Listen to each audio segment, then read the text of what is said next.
mostramos la manera o el procedimiento para hacer una cuantificación de la cantidad de calor que ingresa al espacio refrigerado por unidad de tiempo. Me refiero concretamente a la transmisión de calor a través de las paredes debido a la diferencia de temperatura entre el exterior, que tendría una temperatura igual a la del ambiente, y el interior del espacio refrigerado donde se quiere tener y mantener la temperatura de diseño correspondiente al uso que se le vaya a dar. Entonces vuelvo a preguntar si quieren decir algo sobre esto.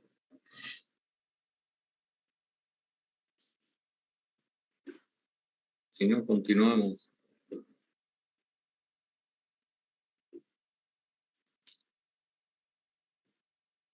Una segunda probable fuente de calor que debe ser atendida por el sistema de refrigeración se refiere al hecho de que en muchas oportunidades se hace ingresar al espacio refrigerado un determinado producto cuya temperatura es superior a la temperatura que va a existir dentro de dicho espacio, es la temperatura de diseño. Y entonces, lógicamente, si se quiere hacer una cuantificación del calor que aporta, lo primero que hay que conocer es su cantidad, digamos, la masa medida en kilogramos. A ver, hago un dibujito y trato de explicar más claramente. Este es el espacio refrigerado y entonces usted pone acá el producto. Como este producto está a una temperatura, llamémosle inicial, mayor que la temperatura de diseño,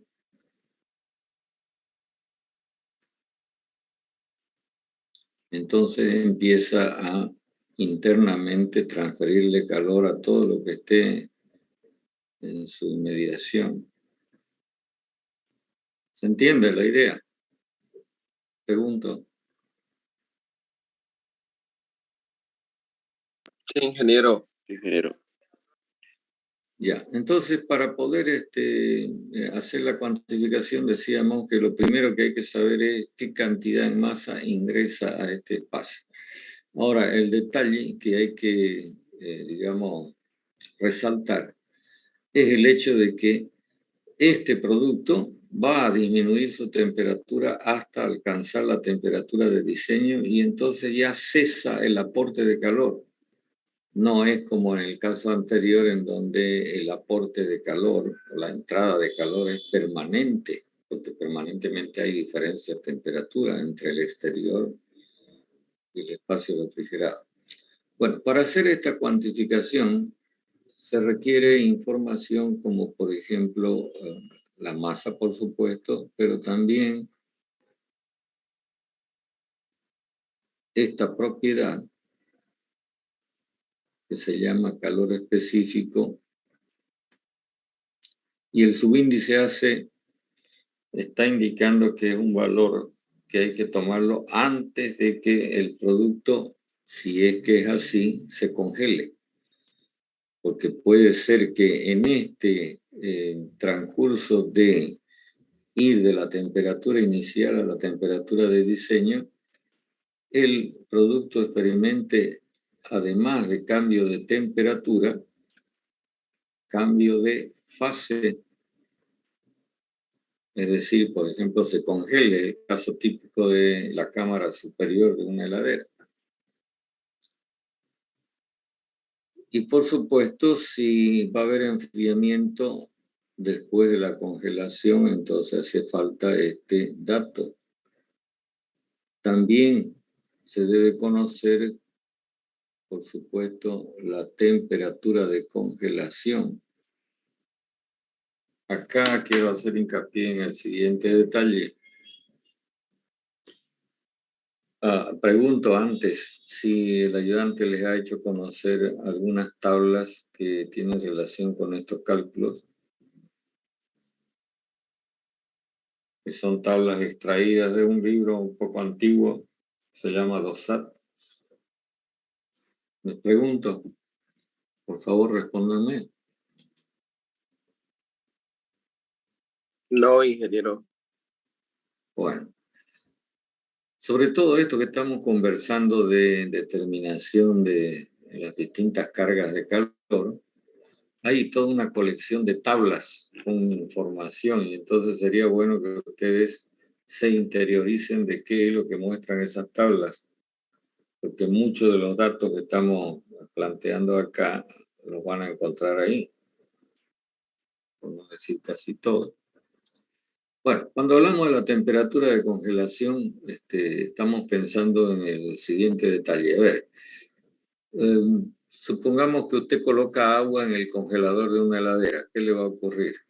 Me refiero a agua sacada de la cañería, ¿no? Del grifo. ¿Qué le va a ocurrir?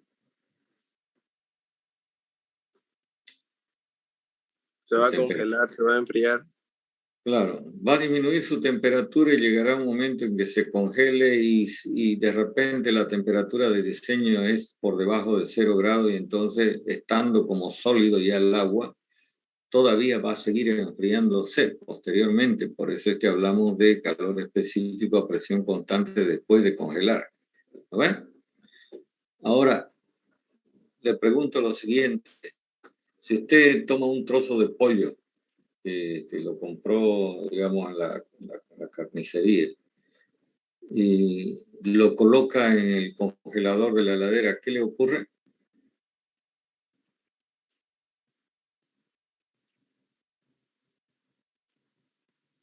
La respuesta parece obvia, pero quiero que me la diga. Igual se enfría, ingeniero. Igual se enfría, pero ¿qué más le ocurre? ¿Se congela? Se congela. Sí, sí se congela. Se congela. Entonces, la pregunta que uno debería hacerse es en sentido de el siguiente razonamiento. Dígame, cuando algo se congela es porque está experimentando cambio de fase, ¿no es verdad? El líquido a sólido, ¿cierto? ¿Sí o no? Sí, ingeniero. En el caso del agua. Y en el caso del pollo, ¿acaso el pollo no es un sólido? ¿Por qué decimos congelación? Entonces, la única posibilidad es que uno piense de que parte del pollo, ese producto que se llama carne de pollo, tiene un contenido líquido, ¿no? Agua. Y es esa parte la que se va a transformar en sólido, porque el saldo del pollo ya es sólido, entonces lo único que va a experimentar es un cambio de temperatura. Bueno, el hecho de que el líquido que está contenido en algunos productos no sea puro en el sentido de que sea agua 100%, hace que el punto de congelación no sea exactamente como el del agua. ¿Cuánto es el punto de congelación del agua? Normalmente. A 0 grados centígrados. 0 grados centígrados. Pues resulta, y ustedes lo van a poder apreciar en esas tablas, y les vuelvo a insistir que las miren, que van a encontrar para distintos productos unas temperaturas de congelación que no son 0 grados centígrados. Así que miren eso. Ahora, como existe la posibilidad de cambio de fase, entonces hay que saber qué cantidad de calor se involucra durante el cambio de fase y para eso se requiere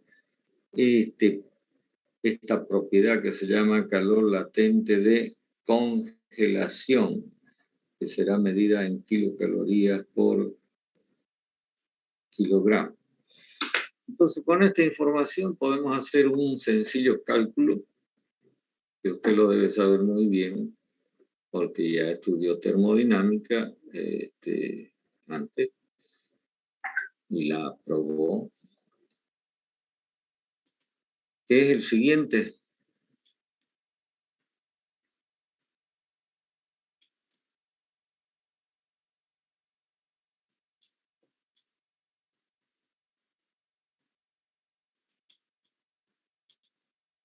Entonces, podemos hacer, digamos, una formulación del cálculo de cantidad de calor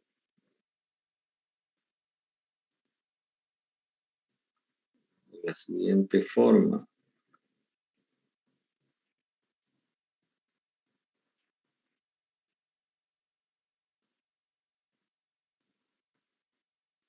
Fíjese que, digamos, en el cálculo estoy involucrando 3 etapas que conducen al sistema desde la temperatura inicial hasta la temperatura de diseño final. ¿Por qué hay 3 términos acá? Porque hay una cantidad de calor, de cambio de temperatura entre la temperatura inicial hasta la temperatura de congelación, luego un cambio de fase y luego un enfriamiento posterior desde la temperatura de congelación hasta la temperatura final. Si uno le pone unidades a esto, por supuesto que esta cantidad va a ser definida en kilocalorías. Pero a nosotros nos interesa este valor, que serán kilocalorías por hora. Es decir, algo que no estamos especificando y que debería establecerse es en qué tiempo se prevé que este producto se enfríe desde la temperatura inicial hasta la temperatura de diseño. Entonces, es necesario añadir a este conjunto de datos, es necesario añadir el tiempo al cual estamos haciendo referencia, de tal manera que cuando yo divida Q, que se mide en kilocalorías por T, obtenga este dato que es el que realmente importa. Es decir, con qué velocidad debe el sistema de refrigeración retirar el calor del espacio refrigerado por esta causa para que no se altere la temperatura de diseño. Seguramente que en las tablas o en alguna base de datos usted va a encontrar recomendaciones acerca de los tiempos que correspondan a distintos productos, que sean recomendables para distintos productos por distintos motivos. Uno de esos motivos puede ser lógicamente el hecho de que hay que conservar las cualidades del producto, ¿no? Y entonces el ritmo de enfriamiento tiene que ser el adecuado. Seguramente que esos datos han sido obtenidos experimentalmente. ¿Preguntas sobre todo esto?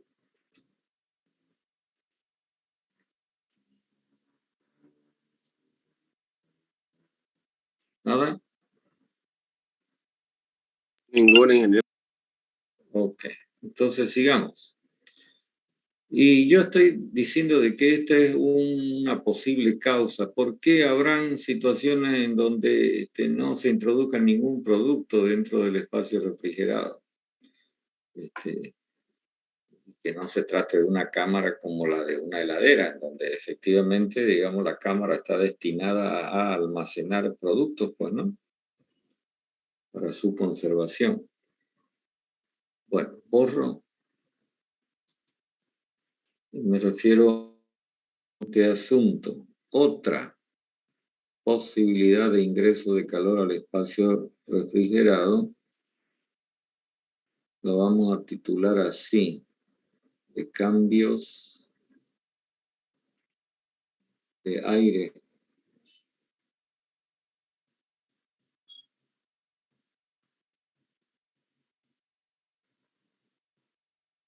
Entonces, se refiere esta posibilidad concretamente al siguiente asunto. Como todos los espacios refrigerados, todas las cámaras van a tener una puerta de acceso, porque o hay que entrar o hay que colocar o introducir algo en el espacio refrigerado y luego posteriormente retirarlo o salir. Entonces, en el momento en que se abre la puerta, entra en contacto el medio ambiente con el contenido. Dentro del espacio refrigerado, digamos si esta fuera la cámara, con su puerta, dentro del espacio refrigerado hay aire frío, mientras que en el exterior se tiene aire ambiental.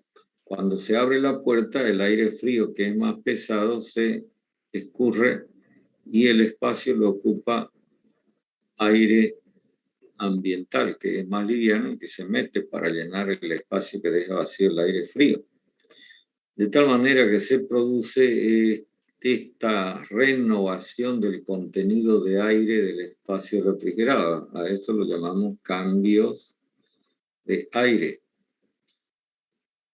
Entonces, ¿cuál es la importancia de esto? Que el aire ambiental se encuentra a una temperatura mayor que la temperatura de diseño. Otra vez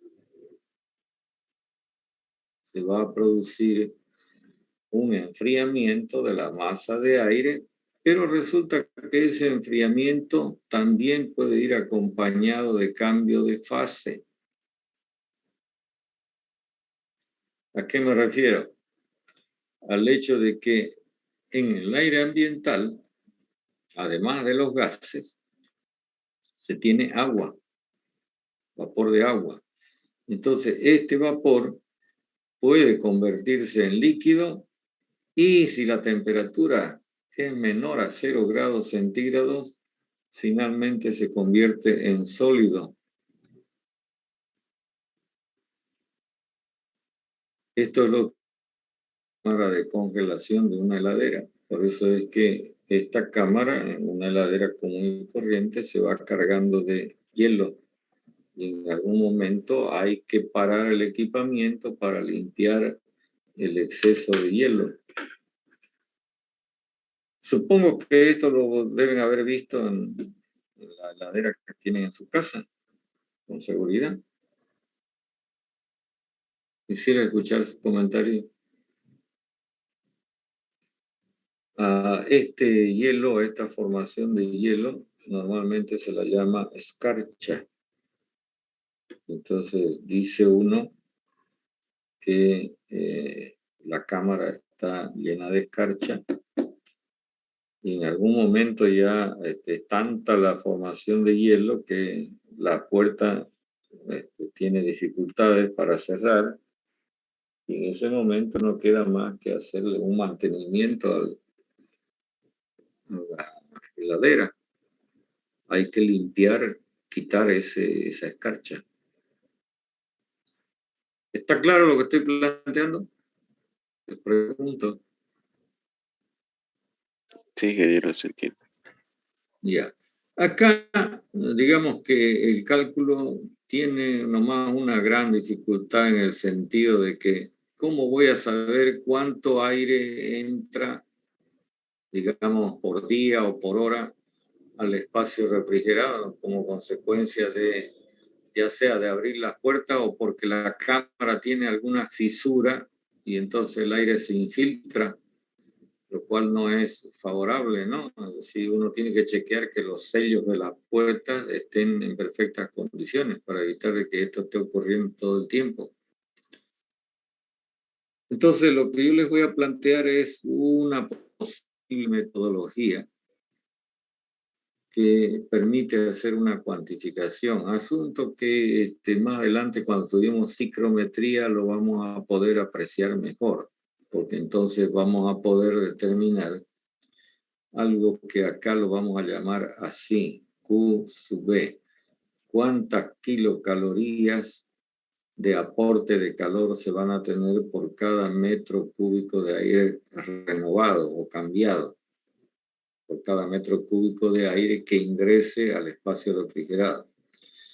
Entonces, lo primero que hay que hacer es cuantificar la cantidad. Para eso, una metodología, vuelvo a recalcar, es determinar un valor que se llama el número de cambios de aire por 24 horas o por día o por hora, como quiera. Entendiéndose que un cambio de aire sea igual al volumen de la cámara en metros cúbicos. O sea que cuando yo digo n tiene tal valor, en realidad estoy diciendo cuántos metros cúbicos por cada 24 horas se introducen en el espacio refrigerado. Y luego acompañando el valor Q sub B, que ya tenemos acá, anotado acá, inmediatamente podemos hacer esta cuenta.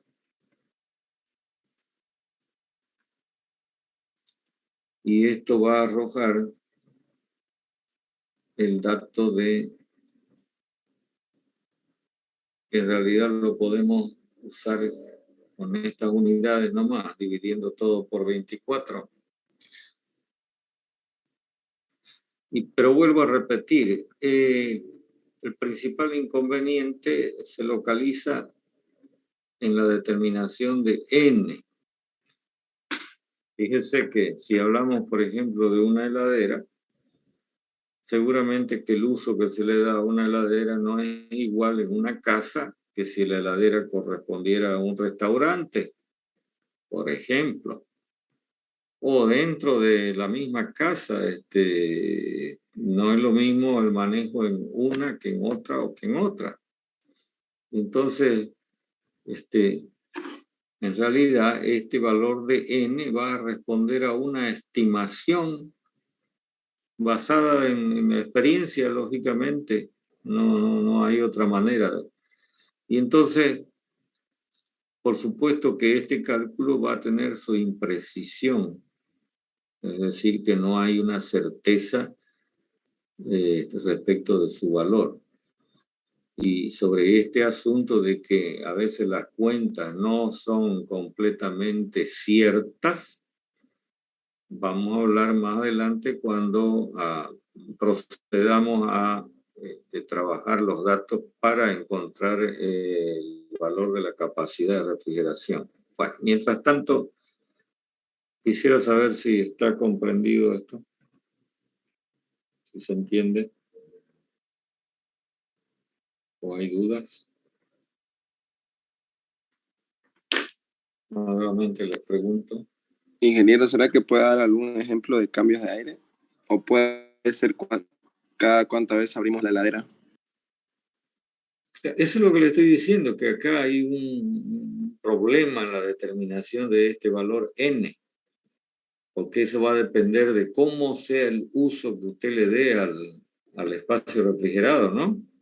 Si frecuentemente está abriendo la puerta y entonces hay renovación de aire, o si directamente usted hace lo que tenga que hacer, cierra la puerta y transcurre un día o 2 días sin que usted vuelva a abrir. ¿Me entiende lo que digo? Sí, Entonces, cada caso tiene que ser analizado en su mayor detalle posible, ¿no? No se puede generalizar acá y decir, bueno, el valor de n para esto va a ser tanto, para esto otro va a ser tanto. Aunque hay recomendaciones, otra vez vuelvo a insistir que miren las tablas que yo estoy indicando que existen, ¿no? Sobre información relacionada con estas cosas. Cuando ustedes miren esas tablas podrán tener una idea mejor formada y si quieren ya hacer alguna pregunta más concreta, pues las revisamos. ¿Cierto? Bueno, lo que quiero es que entiendan la idea, ¿no? Eso es lo que estoy preguntando, si se comprende o no.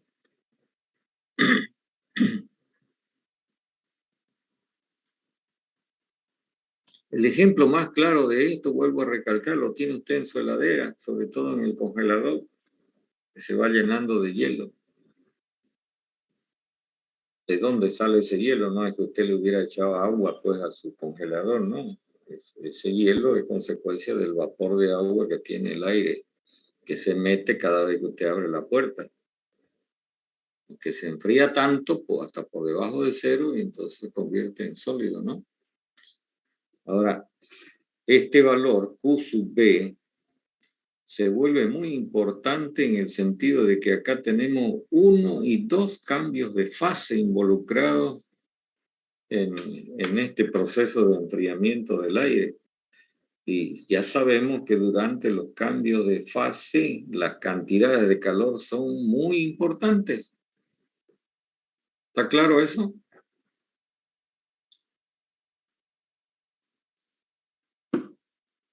No lo escucho. Sí, ingeniero, como el efecto refrigerante. Bueno, ¿alguna pregunta?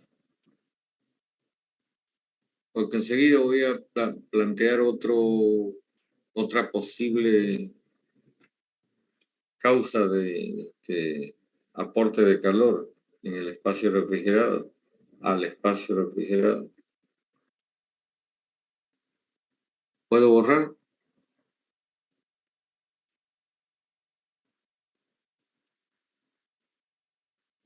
¿No quieren contestar? Más de 30 hay. Claro que inscritos hay 70, creo.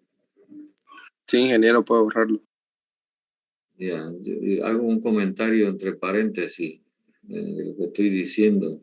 Asisten a clase aproximadamente entre 20 y 30 y el saldo son fantasmas de la ópera, pero esos fantasmas van a querer materializarse seguramente el día del examen, no sé para qué.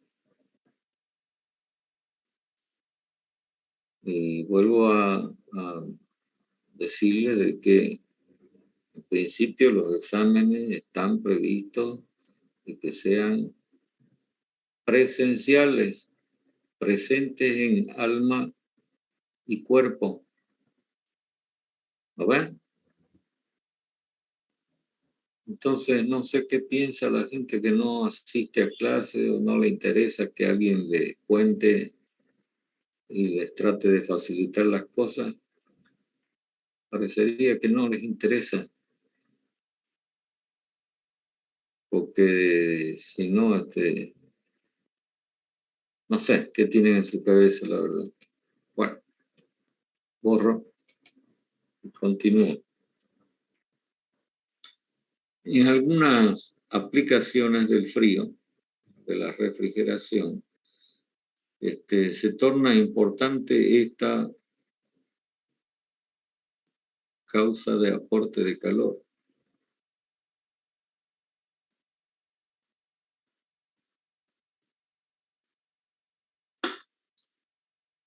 Que se refiere concretamente al hecho de que dentro del espacio refrigerado van a estar presentes personas e incluso te podría decir animalitos, ¿no?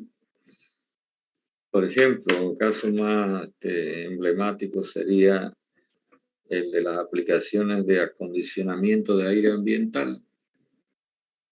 Se entiende que dentro de los ambientes que van a ser acondicionados van a estar presentes personas y ese acondicionamiento es para que esas personas se sientan confortadas, ¿no?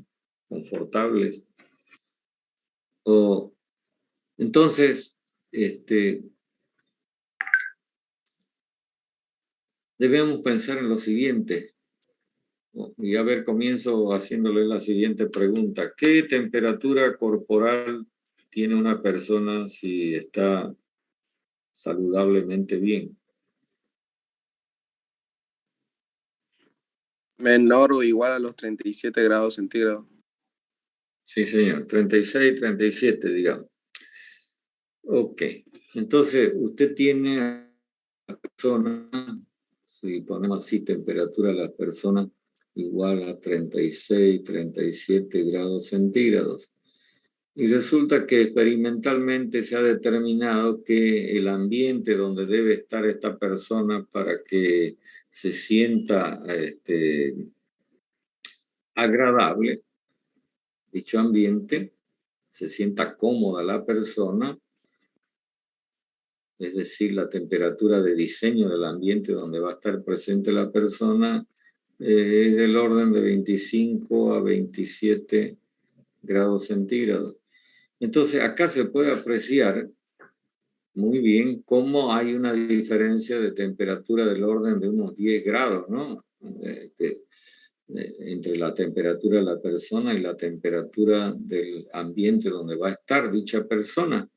Por lo tanto, por esta diferencia de temperatura, las personas están irradiando calor, como ese producto que dijimos que se mete a una temperatura mayor que la temperatura de diseño, es la misma historia. Entonces, ¿qué es lo que se necesita para hacer una cuantificación del aporte de calor que hacen las personas presentes en el espacio refrigerado? En primer lugar, hay que conocer este valor, que me diga cuántas kilocalorías por hora irradia una persona. Y luego, lógicamente, es necesario conocer el número de personas que estén presentes simultáneamente dentro del ambiente en cuestión. Inmediatamente eso nos va a permitir determinar el valor de aporte de esta causal multiplicando estos valores y entonces vamos a obtener el flujo de calor aportado por las personas. Hay estudios, lógicamente experimentales, que permiten diferenciar, digamos, el aporte de calor, este valor QSUP, de personas que están en una actividad normal o en una actividad intensiva, como por ejemplo en los salones donde se hace deporte o los gimnasios, ¿no? Porque se entiende de que la cantidad de calor irradiada es diferente de cuando la persona está durmiendo a cuando la persona está muy activa. Usted habrá notado que normalmente cuando una persona duerme, instintivamente se tiende a cubrir, ¿no? A tapar. ¿Cuál es la razón de esto? Por supuesto, es causado por el instinto de conservación, pero ¿por qué uno cuando duerme normalmente tiende a cubrirse? Pregunto.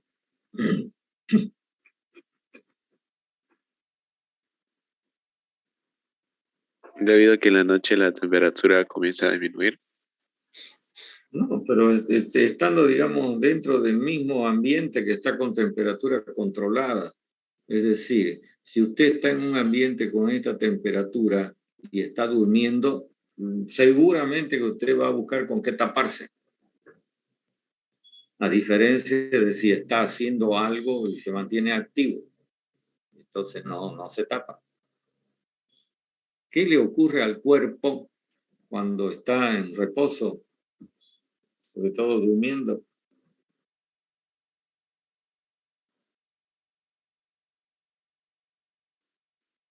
En sí la temperatura comienza a disminuir.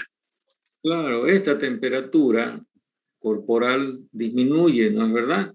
Y entonces disminuye porque está empezando a irradiar más calor que el que debería irradiar. Y entonces, si esta temperatura disminuye mucho, usted tiene problemas, ¿no? ¿Cómo se llaman estos problemas ya de salud?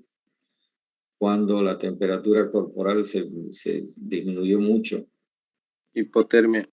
Hipotermia. Y se puede morir, ¿no es verdad? Si la cosa exagera. Entonces, automáticamente por ese instinto de conservación que tenemos, nos tapamos, nos cubrimos, ¿no? Para evitar justamente la hipotermia. Bueno, esto, vuelvo a repetir, este aporte de calor de personas, en algunos casos se torna importante, como por ejemplo las aplicaciones de acondicionamiento de aire ambiental. Podría ser también en la industria, en donde todo el proceso industrial y las personas que hacen manufactura estén dentro de un ambiente que requiere acondicionamiento de aire ambiental. En fin, cada caso deberá ser analizado en su justa dimensión. ¿Preguntas?